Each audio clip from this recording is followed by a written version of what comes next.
السلام علیکم دوستانو، امید لرم چې ټول به روغ جوړ یې. دوستانو د نن ورځې په دې ویډیو کې تاسو سره ډېر مهم او خاص معلومات شریکوم. دا معلومات د دې باره کې دي چې هجړه څنګه اولې پیدا کیږي او د مور پلار هغه کومه لویه غلطي وي چې په کولو سره اولاد هجړه پیدا کیږي. د دې ټولو معلوماتو نه ځان خبرولو لپاره دا ویډیو خامخا تر اخره وګورئ، نو په ډېر څه به پوه شئ.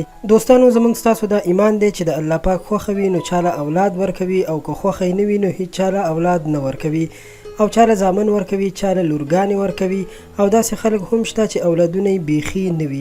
خو په هر حال د الله پاک شکر ایستل پکار دی. د لورګانو او زامنو نه پس د انسانیت یو بل عجز مخ هم شته چې هغې ته خواجه سرا یا مخنث وایي، او ډېر خلک ورته د خندا له وجې هجړاګان هم وایي. د دوی باره کې ویل کېږي چې د مغول بادشاه په وخت کې دوی ته د محل سرداران ویل کېدل، ځکه چې محل به یې ساتلو او د مغول بادشاه د محل ټول کنټرول دوی ته ورکړی و. د خواجه سرا نوم هم ورته مغول بادشاه ټاکلی و چې د خواجه معنا سردار او د سرا معنا محل دی.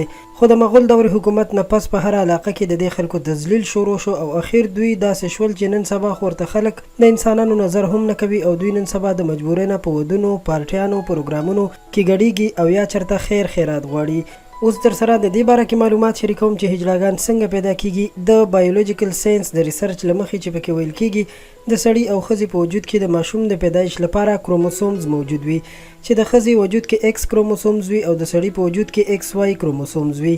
د کوروالي په دوران کې چې کله د سړي ایکس او د ښځې ایکس کروموسومز یوځای شي نو د جینۍ پیدا کېدلو چانس وي.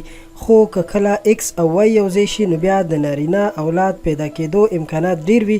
خو که د کوروالي په دوران کې د دې دواړو کروموسوم سم مطابقت ونه شي او برابرۍ ونه خوري نو ماشوم هجړه یا په بله بیمارۍ باندې اخته پیدا کېدلی شي. خو ضروري نه ده چې د کروموسومز په سم نه مطابقت یا نه یوځای کېدو سره دی ماشوم یوازې هجړه پیدا شي، بلکې دې سره په نورو مرضونو باندې هم اخته پیدا کېدلی شي، ځکه چې طبي ریسرچ وایي چې مخنث ماشوم پیدا کېدل هم یو بیماری ده چې هغه نه د سړو په شانتي انداز کولی شي او نه د ښځو په شانتي. نو دا د جنسي کمزورۍ یوه ناروغي هم کېدلی شي چې ماشوم ته د پیدایش نه لګیږي، او دا یوه بیماری هم وي. او دغسې ماشوم کې یا د نارینه او یا د ښځینه خویونه زیات پیدا کیږي، خو هغه د کوروالي قابل نه وي او نه د واده قابل وي. ډیر خلک دوی ته د دریم جنس فکر کوي، خو هیڅکله هم داسې نه ده. انسان صرف دوه جنس لري، یعنی ښځه او سړی، ځکه چې دا ساینسي تحقیق هم ثابته کړې ده چې د کروموسومز په سم نه مطابقت سره د ماشوم په پیدایش کې نور هم ډېرې مسلې پیدا کېدلی شي، یعنی ماشوم شل، ګوډ، په سترګو ړوند او یا په نورو مرضونو باندې هم اخته پیدا کېدلی شي، او دا هم یو مرض دی. طبي ماهرین دا هم وایي چې کله د میاشتنۍ بیمارۍ په دوران کې د کوروالي کوشش وشي نو همدغسې اولاد هم پیدا کېدلی شي.